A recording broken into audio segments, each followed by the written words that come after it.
Hey traders, welcome to Charts and Coffee. Hope everyone is having a good Thursday morning. So we got through that big CPI number. I say big because it wasn't a huge deal in terms of the data. It was flat, right? So how is this a big CPI number? Well, it's really about what it's sitting in front of, and that's a December 18 Federal Reserve meeting on rates. The one that was sort of 50-50, well, 60-40 in terms of whether or not the Federal Reserve is expected to cut rates at that December meeting. And by the way, we've talked about this before the election. We've talked about this through earnings. It doesn't matter. It's all about the monetary policy. And it's not about arguing about whether or not the Fed should hike or cut. I see a lot of that too. That's not trading, right? And so ultimately, the only thing that I right now am mostly concerned about, where we're going to have little data points between here and there. We might have different issues with individual stock narratives. But in the bigger picture, if the Federal Reserve is expected to cut rates December 18, coupled with the fact that the last quarter, Q4, has been strong, we are going to see window dressing, and we're going to see window dressing supercharged by an accommodative monetary policy. What is that multisyllabic word soup? That is the Federal Reserve is going to continue to cut rates. They're going to continue to lower the interest rate. That means lower lending costs, lower borrowing, right? And that's just where we are. And stonks love it. That's it. That's period. And I think the more we deviate from that, the more we want to overthink it, question it, argue with it, it's going to cost us money.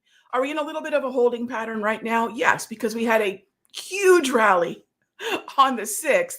And so we're just sort of levitating up here. And that means that until we have that next big push, we might stay in a little bit of a range as we get into the end of the month. But that does not in any way mean that there aren't going to be dips to be bought. And that doesn't mean that strength won't get stronger. And ultimately, that's going to mean finding not necessarily trades in the indices, because the trends in the indices are coming and going, but there are certain trends at sector levels and at stock levels that continue to outperform. All right. And that's really our job. What to trade? What is that watch list? Is it full of trending names that have a high probability of continuation? Or are we looking at choppy names, hoping they're going to burst out of their range? Are we looking at downtrends, hoping that they're going to, bottom out and start rallying? Hopes and wishes are for birthday cakes. We're traders, right? We want to find things that just have been moving higher and will continue to do so. And that really is it. And that list is going to change from week to week, sometimes from day to day. That list will change. And that's what I talk about with the fluidity of our watch list. We have to stay open to new names that are organizing into uptrends. We have to be able to discard names that are no longer acting in a way of high probability continuation. That's it. Trends going higher. And I am talking specifically about uptrends, because with the Federal Reserve cutting rates, this is not the time to be bearish. Right? If there are things in downtrends, let someone else trade them. The higher probability follow through is find something strong and move higher. Now I'm going to show you a really sad story. And this is Amazon. On Monday, and my Sector Secrets Mastery folks, avert your eyes. This one hurts a little bit. But I was mentioning to my mastery members yesterday, everyone's going to miss trades. But as long as we're looking in the right direction, probabilistically, we'll catch more than we don't. On Monday, we sent out an alert to buy Amazon. So I put a specific trigger in my alerts, not just buy it wherever, buy it now. We don't do that. That's not trading, by the way, right? Buy now. Since when is that the way we act? No, there's always timing. Trading is timing. Timing is waiting. And it was, 9 cents?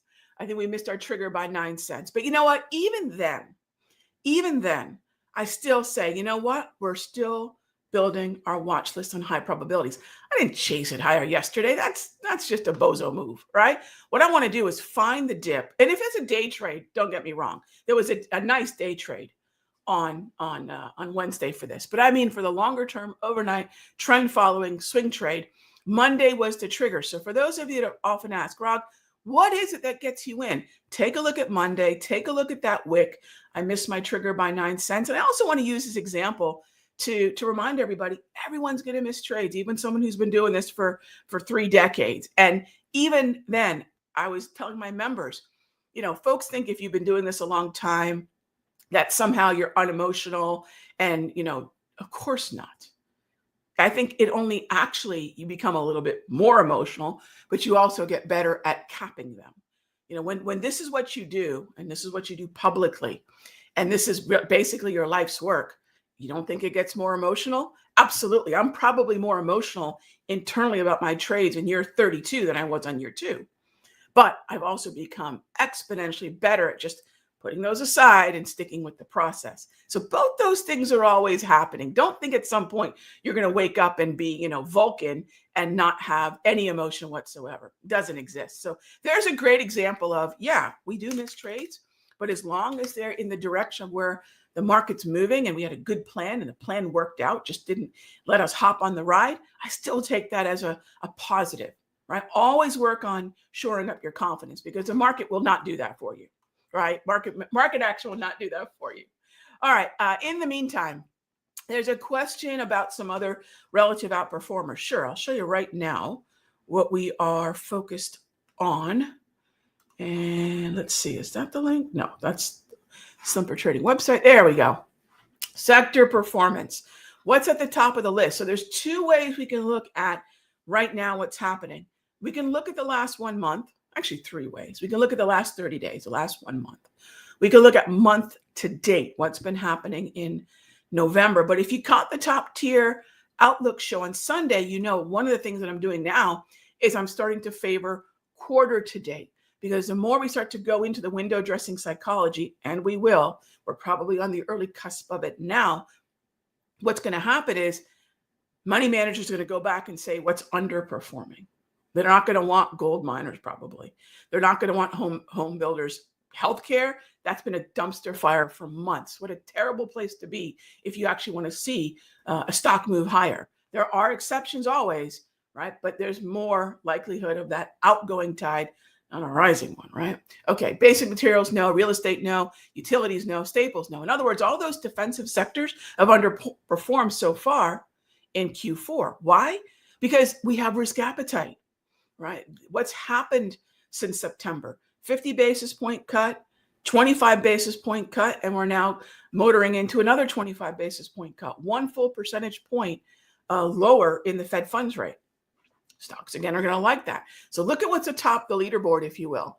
Regional banks, financials, 2 of my favorite sectors. If you're not looking at ways to get into regional banks, even the Russell, Zion's a good one. Keep an eye on financials, XLF, JPM, Visa, Wells Fargo, what else? Bank of America. Did I mention Bank of America already? So those are going to be sectors and stocks that we want to keep an eye on. In some ways, performing better than the indices. Always be open to keeping that watch list fluid. And that's what we're doing right now. And by the way, that's where the dips are following through, right? Okay. So when we go back to, and who asked me about XME? Let's go back to XME. Sure. Do I like it? Absolutely. Are there relative outperformers within XME? Here's a challenge with XME. Jas, I do like XME, but let me show you what we did in the room. This is an open position that we have. So, this is where talking the book is all that matters. I don't need to be talking about positions I don't have or have no intention of taking.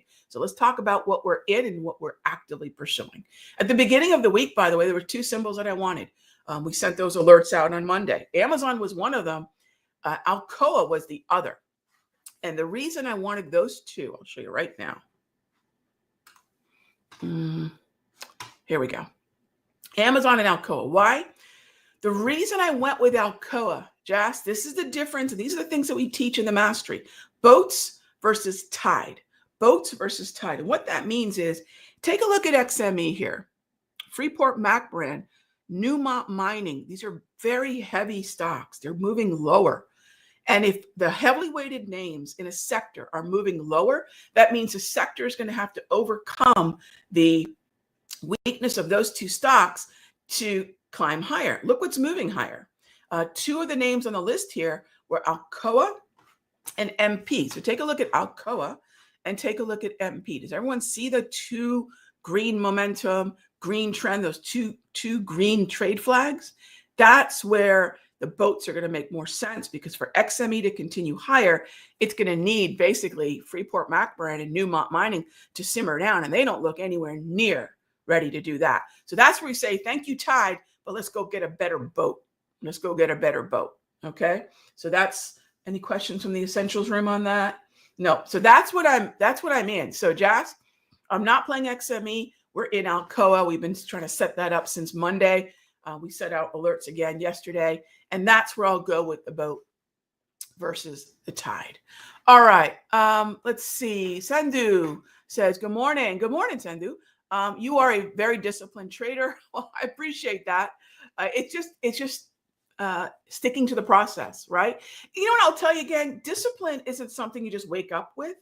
I wasn't a disciplined trader in the beginning. There's 3 things that have really helped with discipline.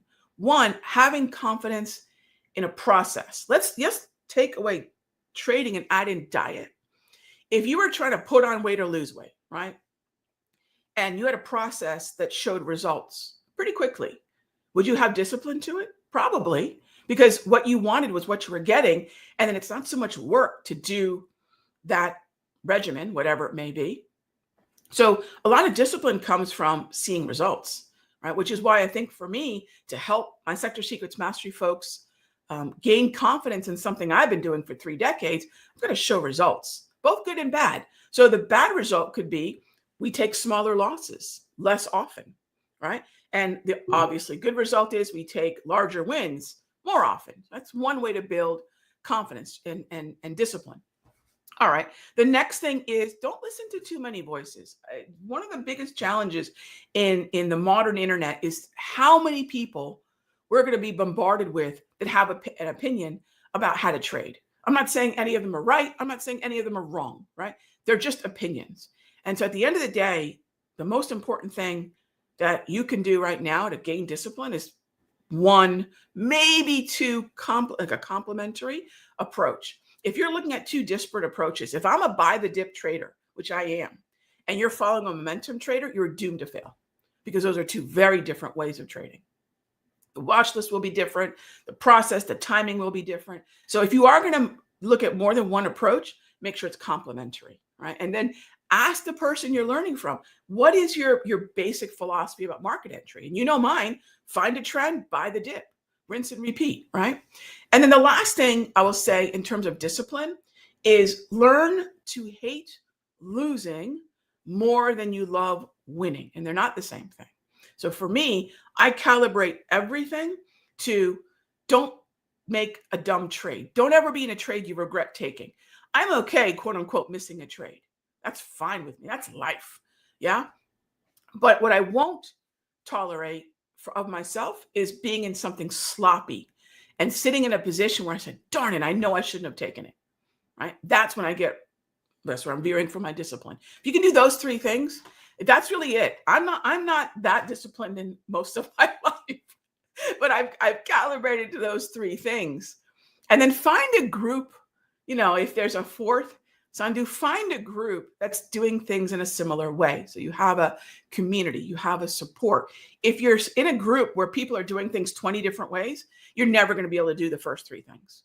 So the really important thing is to find a group that's saying, yes, we have bought into this process. We're going to be disciplined to this process, and we're going to support each other through the process. Then it's almost impossible to fail. Right? It really is. It's almost impossible to fail. One of the things that I look at, I'm part of my own group, right? So one of the things that when I'm in the Sector Secrets Mastery, I try to impose that discipline on my trades, and then the members right back are saying, Rag, are we veering from the process? So we get to check each other. And that's where it really starts to feed on itself and become exponentially more fun, frankly, and more profitable. And transparency, right? Nobody in my room is ever waiting to get a fill order from me. When I have a setup, they get the setup alert. No one is ever waiting to hear when I'm getting stopped out. They know the stop at the very onset of the trade. Nobody's waiting to hear from me whether or not I'm going to take profits, because that's included in the alert. So we get to really, truly act as a community, because everybody knows. Everyone's on the same page. No one's waiting with bated breath to see what I do next, right? And we all stay disciplined because of it. So yeah, I appreciate that, Sundu. I think everyone can achieve that, in terms of discipline to trading if they follow that process. All right. Next up is SMCI. SMCI, you're short, Brian? Awesome. Good for you. Is there a bottom? Oh gosh, I don't know, my friend. If there's going to be a leg, another leg lower, it's going to be through likely 20 and a half to 20. And then once we get through 20, it'll probably continue to drop. So I would say don't worry about how low is low. Put a cap on how much unrealized profit you're willing to risk because you've got a fantastic trade. So wonderful, Brian. So just so everyone knows, this is from the Essential Room. Brian has been smartly following the trend. Well done. You've been short for weeks. Wow. I mean, that's fantastic. Find the trend, short the rip. That was easy. Awesome, Brian. Yeah, I love it. What I would say is, I don't know what the low is. I mean, 0 is obviously the goal, right? If we can take out that Darvis support, take a look at some volume ledges. So maybe, Brian, pull up SMCI on, say, a trading view. Look at the daily time frame. Look at where there might be some size sitting, if any at all. Obviously, you're on the side of the trend, and that's the best way to go. So I would say, if we can break that support level, I'm not sure where we are right now. I'm trying to see. Oh, pre-market. There you go. Brian, just hang on. Just what I would say now is start to trail a stop. Well done. I mean, well done. So next up is IWM. Okay, so yes, Jess, if I'm looking at IWM, I'm always going to take a peek at what's going on RTY. And all my cards on the table, we've got a long position in IWM as of yesterday. And I've been wanting to get long either KRE, RTY via IWM ETF or Zion, ZION. That's a great alignment, and we're long as of yesterday. So we'll see where this goes next. It was a daily price movement range entry, and I held off on swing buys Tuesday because I wanted to get through CPI Wednesday, because if that CPI was hot, look out. We would have definitely seen the expectation for December 18 rate cuts evaporate. I mean, vaporize. And that would have sent equities a lot lower, quicker. And so what we decided to do is err on the side of risk management. We tapped the brakes on swing entries going into CPI Wednesday morning. And then after CPI, with a better macroeconomic understanding of where rates were going, we started putting in some more swings. So yesterday we got back to work. All right, gang, that's a wrap. So thank you as always. Thank you as always for being here for Charts and Coffee. I will see you all tomorrow, same time, same station. Be good to each other.